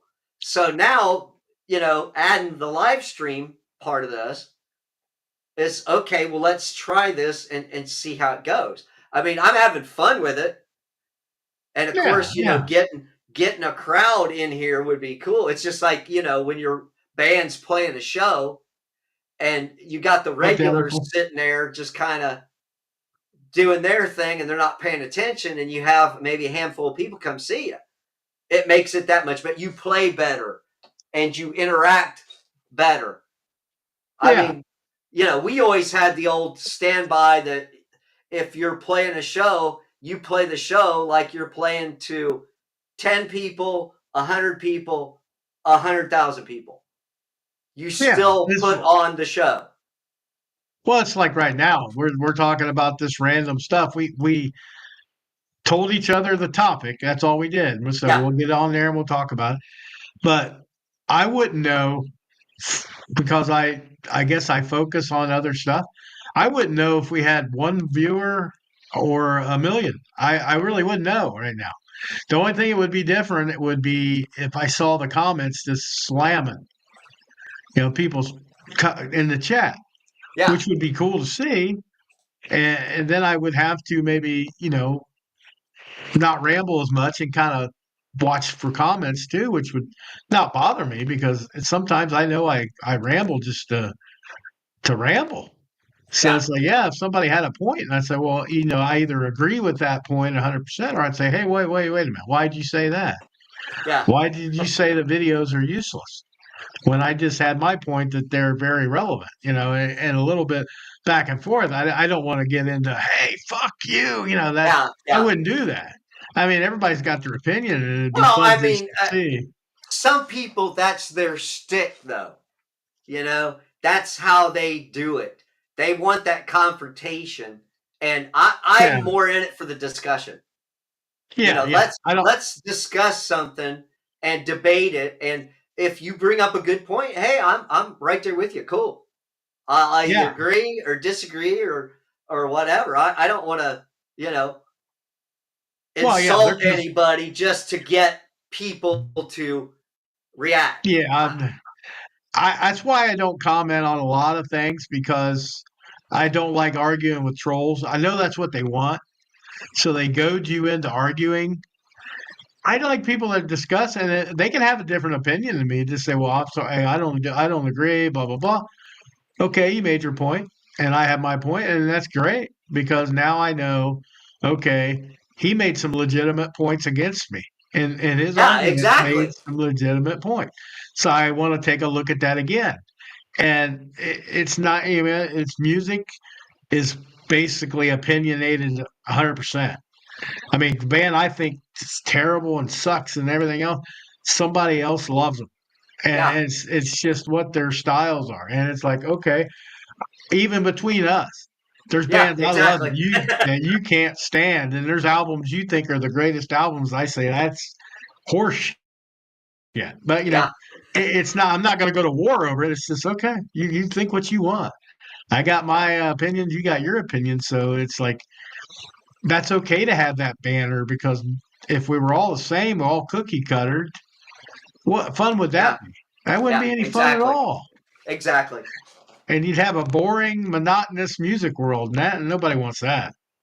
Nobody wants that shit. So Well, yeah, so you just kind of got to pick something and say, okay, this is what we're going to talk about. So we talked about two topics tonight, and now it's we're kind of free balling. yeah. And I haven't heard like anything major breaking, like anybody quitting a band again, or any updates on like As I Lay Dying or the. I know Primus has. I think they've started to ask people to come out to audition. I know Okay. they were taking video submissions from all over the country, and and it's funny because I remember 10 years ago, maybe even longer, Machine Head did that with the bass players, Yeah. and they did it and found their bass player from online submission. Uh, So you didn't never uh, know. didn't Stone Temple Pilots kind of do like a contest on that was on TV? Am I Oh, it wrong in could that? be. I don't know that for sure, but it could be. But I know Kind of like almost like America's most, or greatest talent, or one of them fucking shows that it might be, but like well, when James Durbin sang for Quiet Riot, he was from American Idol. Yeah. Adam Lambert was American Idol. Okay, Same so thing. there's a topic. What's your opinion of some of those talent shows? Oh, I What love them. I you do love the love old them? one. I did, but now they're almost too pop and country exclusive. There's no like real rock stars coming out of it right now. Okay. Not like when Chris Daughtry hit, and you had Adam Lambert come out and James Durbin come out, and like on The Voice, there's been a few that have hit it, but you look at look at the Arnell Pineda. He was in a tribute band for Journey, the Journey tribute band, and they discovered him that way via, guess what? A music Yeah. video. Yeah. So yeah, that's another way to do things. But I was trying to think, and I was just thinking that there's a somebody that just got in a. Oh, I remember it now. It's been a while back, but remember when NXS had their show on TV, and it was a talent competition to see who would take Michael Hutchins' spot. It Okay, was a whole that's what big I thing that's on I TV. remember Yeah, that, but I yeah. thought Stone Temple Pilots did like the same thing. They might have, but I don't remember it being on TV. Maybe it was on the internet somewhere. It might have been on TV. I just didn't see it if it was. But yeah, there's people that get their shot legitimately by just putting a submission in. Yeah. So we talked about that a little bit the other day with a guy we know that went out and tried out for Metallica years ago in the Yeah. 80s. So, and you got to kind of move to where the shit happens, like, LA, New York, because it's hard to do it from Midwest, but there's bands that have hit from the Midwest, but not as prevalent, I should say. I mean, there's been some big ones from around us, if you really think about it. Yeah. But yeah, it's luck. It's all luck at that point. Even to get on some of those shows like American Idol or whatever, you got to go where they have auditions, and then you got to be the top of your game to Yeah. even get an audition. They put them through these pre-auditions. I know people that went. A buddy of mine's daughter went tried out for American Idol. They had to do like pre-auditions to even get good enough to go see Simon and whoever the hell else was on. Yeah. So it's a big, long, drawn out thing. It's not like it looks on TV where you just everybody gets to go sing for Paula Abdul's ass and either yay or nay. Yeah. But I like the voice better because I always did because they had their backs turned, so they Yeah. didn't base it on your looks right off the bat. So if your voice was good, they took you, they hit their button or turn around or whatever. That show produced some really good singers, but nothing like mega stars, I don't think. I'm trying to think if there was one big one. There's a couple that I know hit from the voice, but I don't think to the magnitude of Adam Lambert or Carrie Underwood and Chris Daughtry that were all American Idol. Yeah. But those shows are kind of they've been around for a long time. I think they're good shows to have, and they kind of died out now. I mean, American Idol's all stuff. It's just pop, country, all that good stuff. So it's hard to. There you go, Mikey. All right, what's this?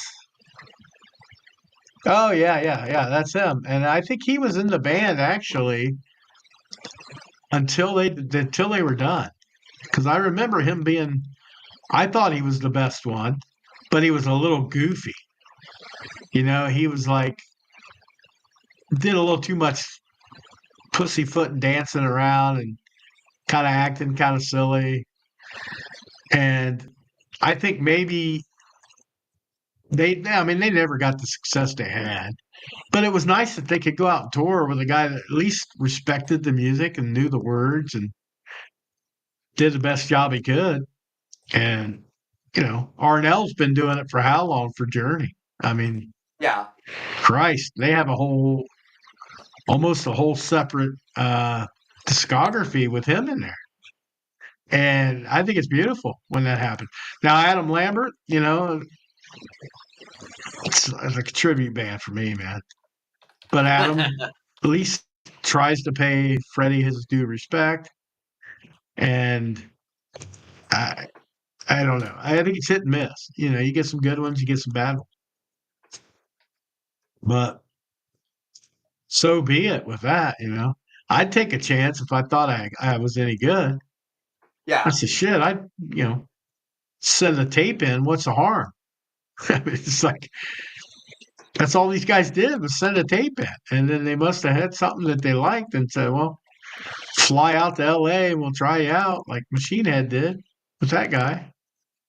And, the whole TV show with NXS, that was a little more in depth. There we go. Okay.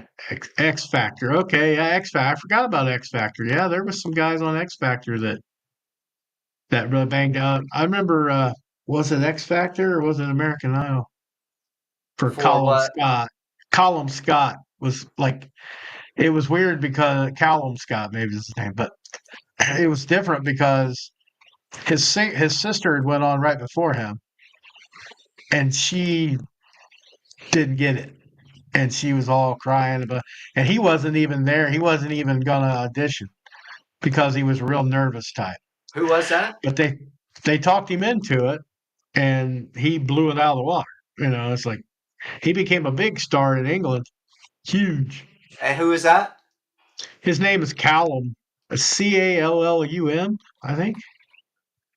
Scott, and he did a cover of somebody else's song that was like it's one of those that I watch that I follow actually, even though it's not hard rock, it's not anything like that. And Fernando Daniel over in Portugal, he won their voice over there.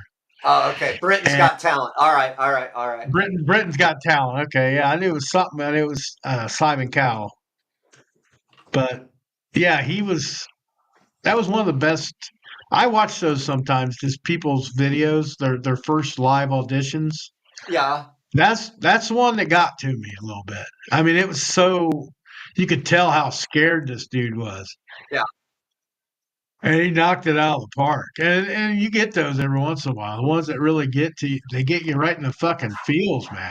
You're like, I couldn't imagine pulling it out like that. And it goes all the way back to, remember Susan Boyle, don't you? Oh yeah, yeah, yeah, Yeah, old lady. exactly. I mean, that kind of shit you don't know. It's like, what just happened here?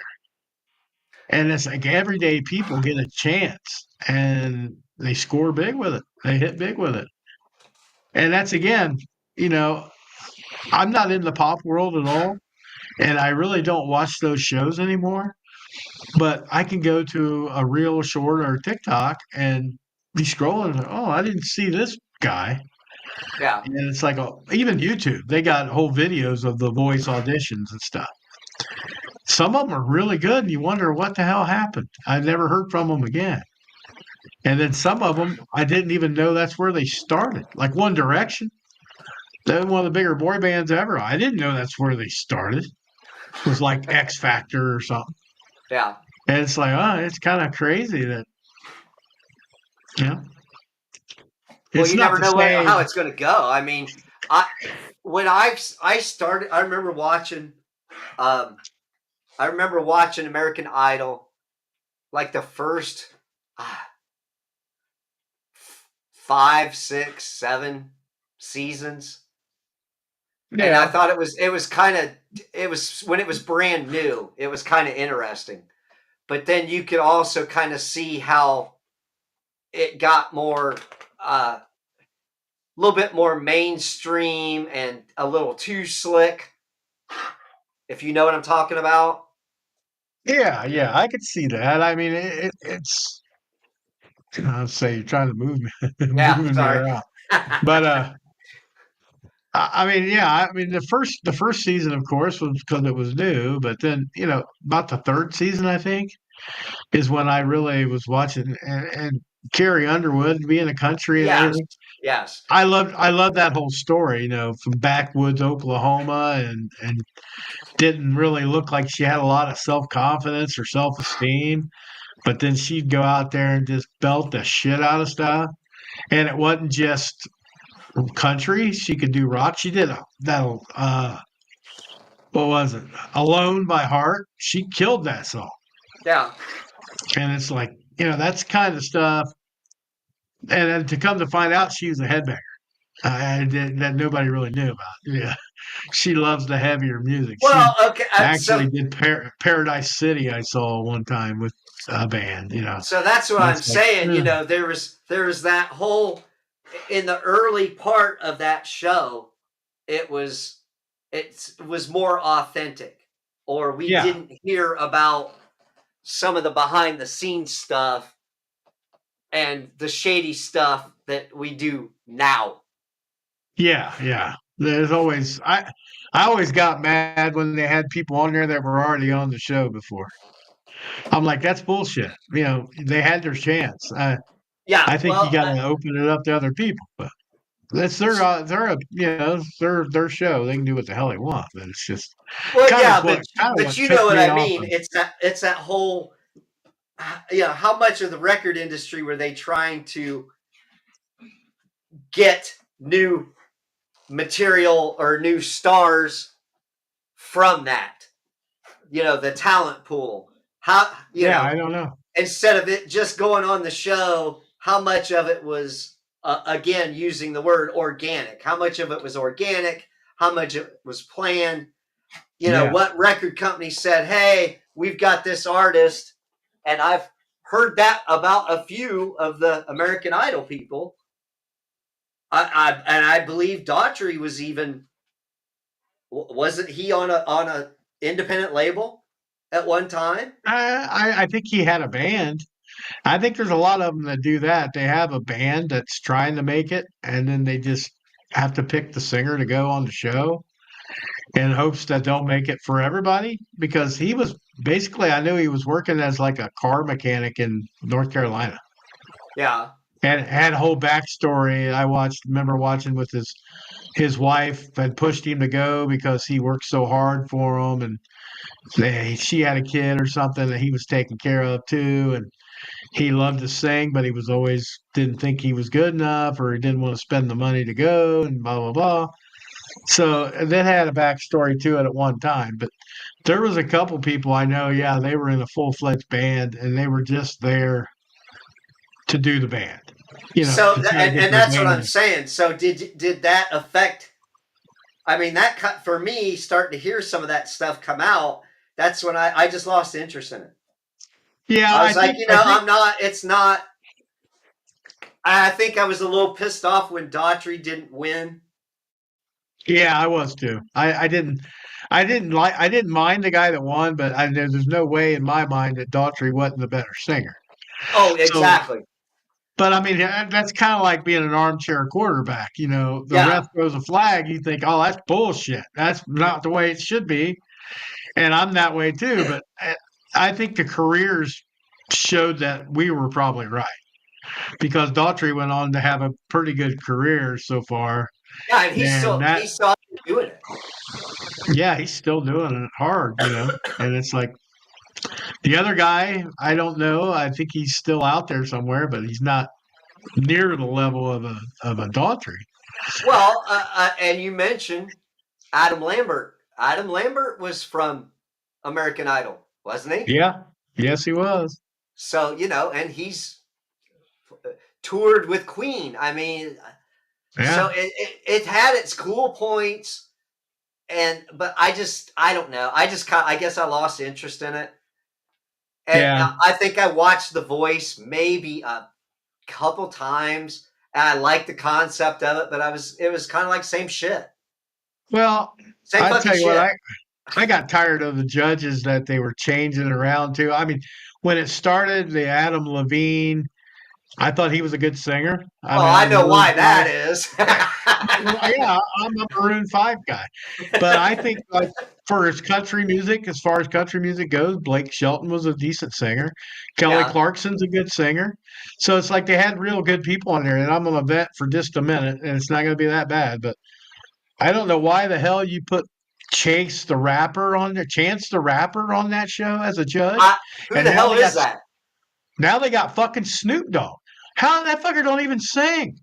How the hell are you gonna tell me who the best singer is Yeah, when you can't sing your own self? It's not a rap competition.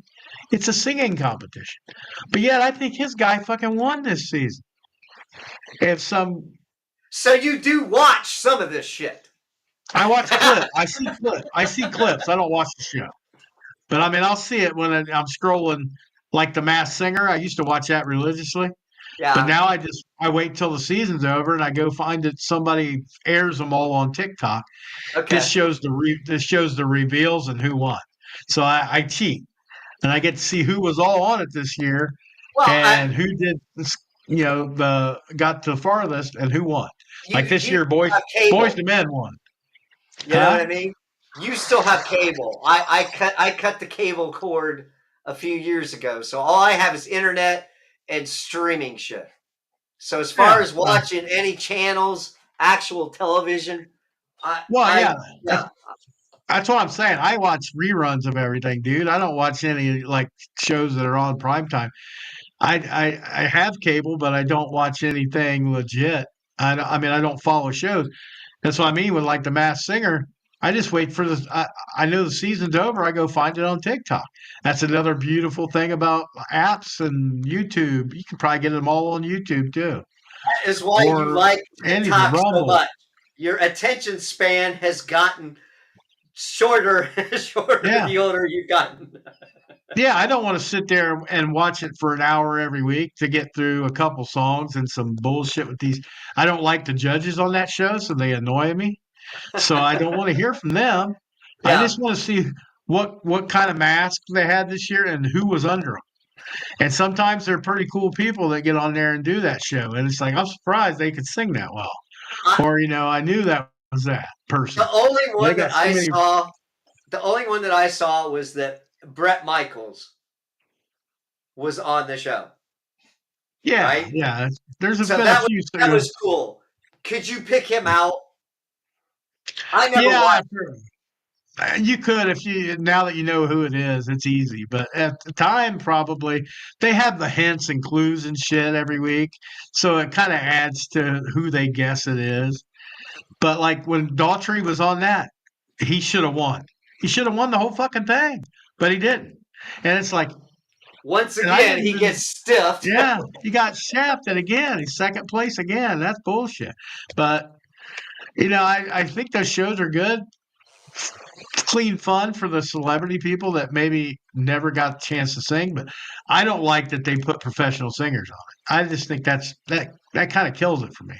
I just want it to be celebrities that don't sing, put them all on there, and just for fun, and not make it be like a real singing competition. Because of course, Boys to Men's gonna fucking win. Oh Are yeah, you kidding me? It was the first three that they were all dressed as buffaloes. The first ones that won as a trio. yeah. The first year T Pain won. I guessed it right. I was shocked. But T Pain was out there singing without auto tune. That's when I got a little bit of respect for him. Oh Because it's wow, like, okay, nice. yeah, he can sing. He doesn't just use auto tune. And I've heard him since with acoustic. That dude's he's a good singer. I don't care if he's a rapper or not. But you get so many of the other ones. It's like, of course, Ariana Grande is gonna go far. I mean, she's probably got singing lessons her whole life. She's got a major deal. She's probably got a vocal coach. I want to see Will Ferrell or Ryan Reynolds or Jim Carrey on there fucking trying to sing. Danny DeVito was on there. That was hilarious. Singing? I remember, yeah, Mickey Rourke was on there one time, and he was so bad, but he got hot. He just threw his own helmet off and his own mask off. He didn't even wait. And he's like, he got done singing. He said, threw it off. He's like, fuck I'm this. done. It's hot. I'm hot. Yeah, he's a weirdo anyway. But shit like that would be more, I don't really want. I don't want real singers on there. That's no fun for me. So it's just my opinion. Well, there you go. And a There's a lot of show. people. There's a show idea.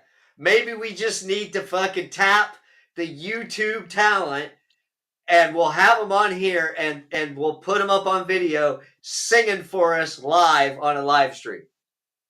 Well, I think you could have a karaoke contest with people that aren't in a band. Okay. Just say you cannot be in a band. You cannot Be sing a for a solo living. artist. Yeah, you can't be an acoustic guitar playing, cafe playing dude. Just be random Joe. Get you a few beers or whatever you got to do in you, and do karaoke. And don't worry about it. You don't even have to leave your house. Just do it over the internet. And they do that. Believe me, they do Yeah, that. I've But seen that. people broadcast live from karaoke bars all over the world, and it's like,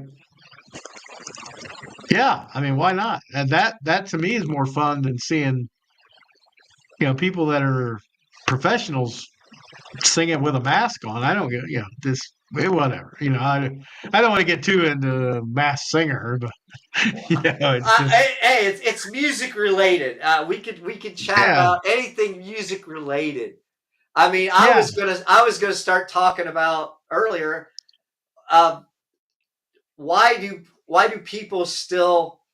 I mean, I know why I like physical fucking albums or CDs or yeah, cassettes over the where you could release just digital. right. Well, you got to think about it. All the players are gone. Really, I mean, Yeah, really, yeah, CD players don't even come in vehicles anymore. It's exactly. all it's all Bluetooth, and it's like, yeah, you gotta have it. It's the only reason I really started collecting playlists and stuff was my last vehicle I had. The CD player went out, but it had Bluetooth, so Yeah. I just hooked the Bluetooth up. Yeah, it's fine and dandy. But yeah, there's times I got a whole probably 1,000 or 2,000, whatever it is, of CDs sitting down there. They haven't been played in forever because I don't have a CD player in my vehicle. And when I'm home, it's just easier to pop Spotify and check. It's convenient. It's lazy, and I admit it. That's why I'm thinking the vinyl thing would be cool because it would make you sit down and take the time to listen to shit and just decompress and not worry about stuff. But then again, who has time to do that? A lot of people don't.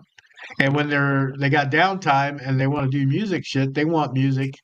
Instant If they gratification. Yes. Yeah, they can listen to a couple Rat songs and move on to Slayer, to Barry Manilow, whatever the fuck they feel like. They have that option of saying, "Oh, I'll just search a new name, and I want to listen to this for a while. Then I want to listen to that."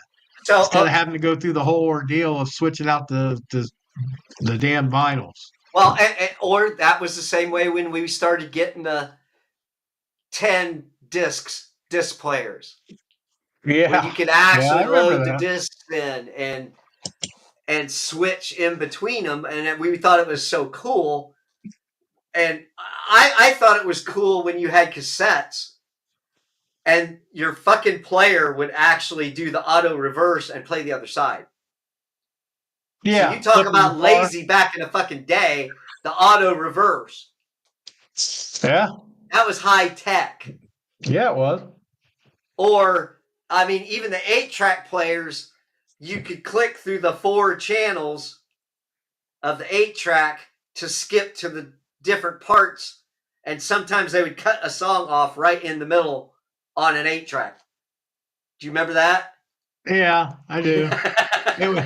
A lot of times they would fade it out, like fade it out and bring it back up when in the same part of the song. I Yes. actually, I actually used that hidden that thing for one song I did with my last band, where it faded all the way down and out, and it was we were still playing. We played it through, but he just took it all the way to the bottom. And then started gradually bringing it back up, and it's like we were just kept playing the whole time and never skipped a beat. But it's like kind of got that from the 8-track feel. And I think there was another song somebody did years ago that I thought was cool, that it went all the way down and then came back up like that. But it's like, yeah, I'm gonna do it. What the hell? And it ended up being pretty cool. I mean, it's a nice little difference to a song that I was like, it ain't gonna hurt to do it, and didn't do it live or anything. So it's like you just do it on the CD. Well, I mean, it almost goes to if you remember when we were working on. Oh shit! Didn't we do something with your vocals in the studio on Big Rock? Uh, Where we it was almost like that megaphone effect that yeah, Stone Temple Pilots used to do. Did you do yeah. that effect like on a couple songs? One that I know of, and it was like Buried Alive. Okay, Yeah, I did it on that one. It's just in the part towards the end, broken okay, at my core, that part. yeah, okay, okay. Yeah. So it was something different I had never used, but yeah, I didn't really like that when I heard it again. It's like after I heard it a few times, it's like I probably should have done either the whole song like that or not. Maybe did it like tripled it, and again a Yeah. little more of a effect, because it almost sounded like it just changed slightly. It didn't have the dramatic Uh, switch like you're that you were talking about looking for. Stone Temple Pilots. Yeah, well, Stone Temple Pilots, he does it. It's like a dramatic effect difference than what he's singing. Well, yeah, If you he listen, did it live. He would pick up the yeah, yeah, megaphone and do it at the live shows. yeah. So, you know, I see a cover band around here that does that. He sings through the megaphone like that no on the shit. on the songs where it has it. Yeah, he does, and it's like, yeah, at least they're being true, I guess, to it. And he doesn't do it like randomly in random songs, just when it calls for it. And it's like, okay, do what you got to do. But well, I'm not a big effects person, other than the normal delay or reverb or something. But all that extra studio magic, it's like, I kind of like to sound the same when I'm doing it in the garage as I do on the CD. Maybe that's what's wrong. Why I never proceeded to get Yeah. to be a rock star because I just didn't use the little tricks. But nah, I'd rather not, and I didn't. So can't change the past. I probably wouldn't anyway. So people's different choices. There's people that make millions and millions of dollars, but I bet they struggle. And I know it sounds stupid, but I bet they struggle to sleep at night sometimes, thinking how cheesy they are, Yeah. auto tuned, and Well, I I'd be all right with being a little depressed for millions of dollars, though. I mean, I guess I can't lie. I Oh, I don't know. I see to fix something in the studio if you hit a sour note. understood. I, yeah, but then I'm still kind of old school. I'd rather hear you fucking do it and catch it live where it's authentic. And Yeah, I'll even allow where they use it as an effect. Like some of the rap guys where they would use it as an effect during a uh, song. You know what I'm saying? And yeah, not yeah, yeah.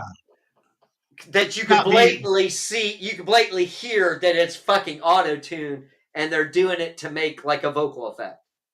I mean, not like I'm the cool whole with that. songs. Yeah, yeah. The whole songs like get annoying. Like, and I'm not saying he's a bad performer or nothing like that. But Lil Wayne, I've heard songs where his whole song, it's got that wave. Yeah, that It sounds waver like, in it.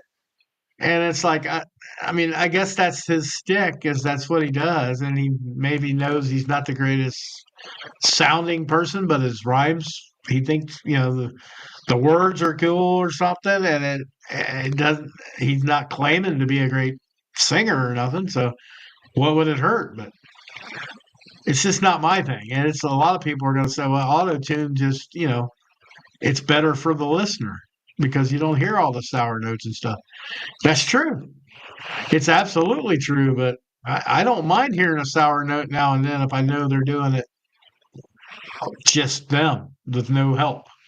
Well, But and then it comes down to when you go to see a band live and you hear them and they're not producing what they do on the record. right, So, you've taken all the time to punch up and fix all your mistakes on this song and you fixed any sour note that you had. You might have had 3, but then you go to do it live and you still fuck them up at them 3 spots every time you perform it. I would rather hear you fuck them up 3 times and be yeah. real Well, than trying to push off that you are this perfect fucking singer. You know what I'm saying? yeah, That's the false and, advertisement part. yeah, and there's other times where like I had a sour note in the studio. Like one the first EP I did with UO, and I tried it and it didn't sound right. I didn't notice it though. I didn't notice how bad it was. And we went home for the nobody else really noticed it either. So we went home, come back the next day, and he's mixing that. And he gets to that part, and he says, and I hear it, and I go, "Whoa, man, you kidding me? Yeah, can I go back and do that again? After everything was already done, then they had to get everything back out. Blah blah blah." He goes, "Well, I could take the one you did earlier in the song and transpose it onto that because I tried to sing it at a different octave the second Oh, time." okay. So yeah. So he went back and took the first one and copy and pasted it right in. And it sounded perfect. So that changed how I sang that song. I quit doing the high part. I just went the same on both ones because it's going to be what the CD is, and it sounded ridiculous the other way. But I didn't know it until I heard it on a recording and said, "What in the hell is that? Sound like a pig squeal." It's like, why am I doing that? Why am I trying to go above and beyond my means? So it made me come back to earth a little bit and say, hey, you know what? You're going to do it the same way live. You're going to do both the same octaves. You're not trying to be a dramatic switch. Just do it the way it is on the CD now. So it was a helping hand there. it's a good little producer trick that he kind of helped me out with. I'm like, Pete's having to redo the song. Yeah. Really did,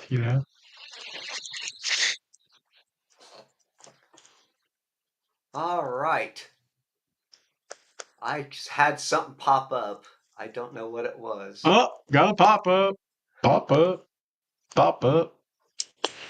I think it was I just don't letting know. me know we hit our 2 hour mark.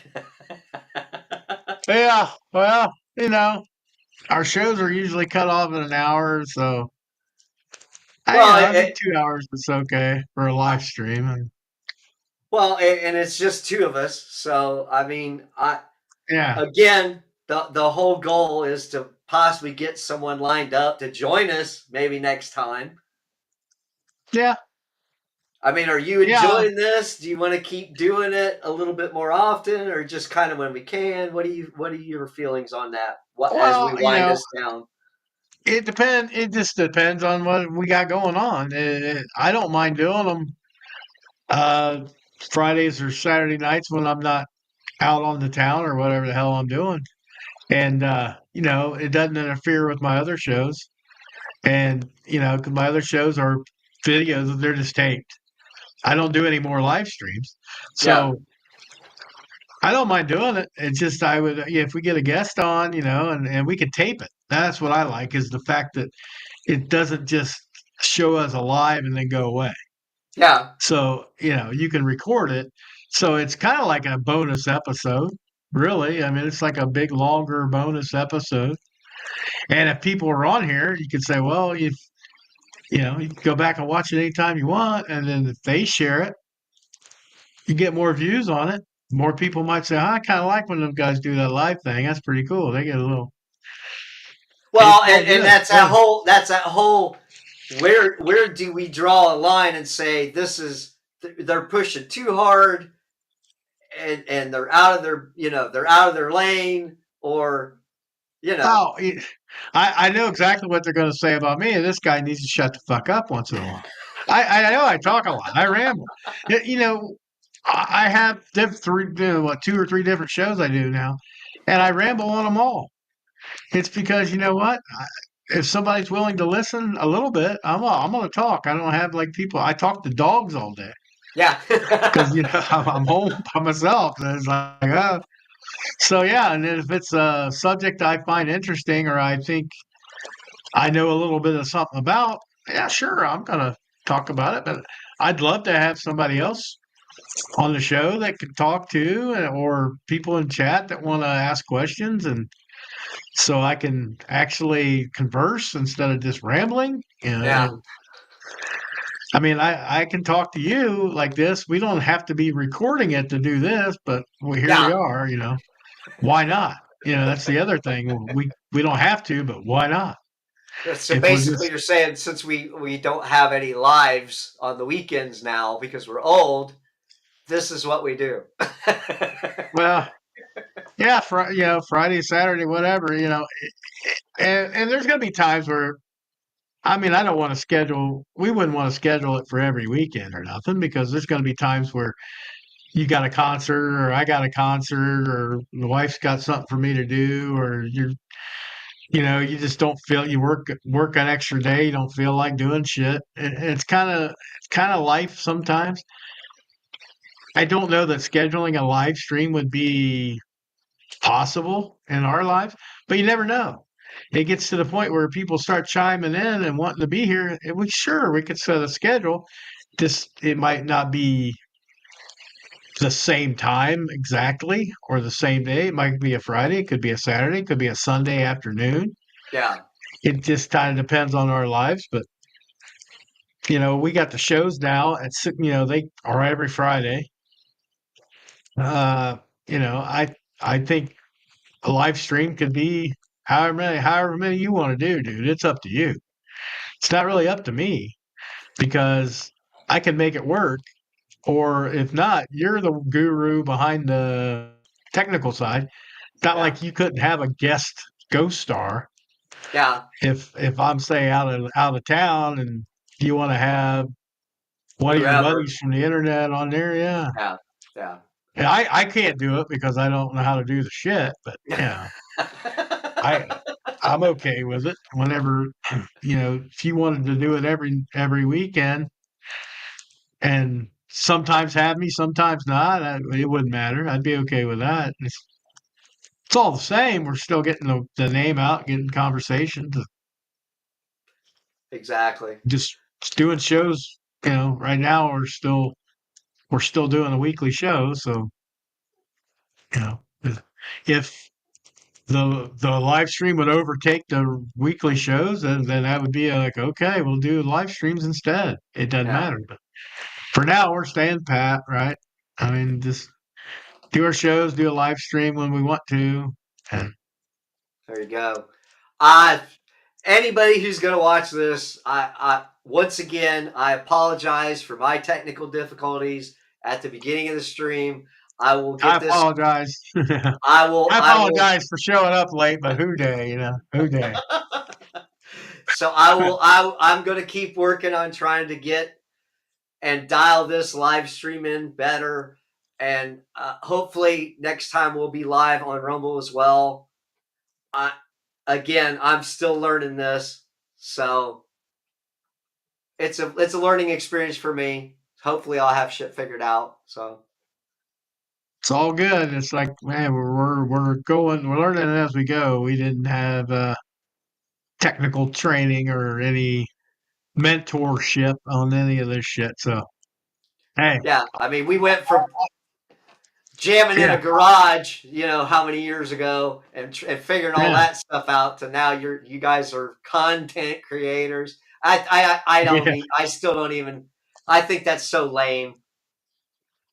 yeah. I just Oh, you're a content creator. No, we do a show and then we live stream. well, they can call me whatever they want if I ever get famous. Well, yeah, I guess They as can- long as they spell my name right on the yeah, check. yeah, exactly. But I don't think we're gonna have to worry about that for the A while. foreseeable future. Yeah.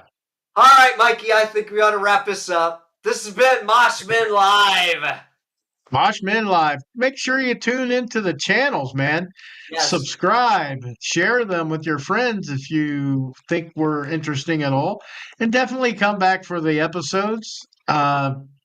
Any shorts and reels we do, or of course the live streams. We'd love to hear from people, interact with you, and yeah, it's going to be few. I mean, we'll let you know when we're going to be on there. I'll try to make a announcement the day of or the day before and what time and all that good stuff. And hopefully we'll see some folks reoccurringly come to the live stream. So that'd be cool. Awesome. All right, this is Skeet. Mosh and Mikey, Yeah. peace out.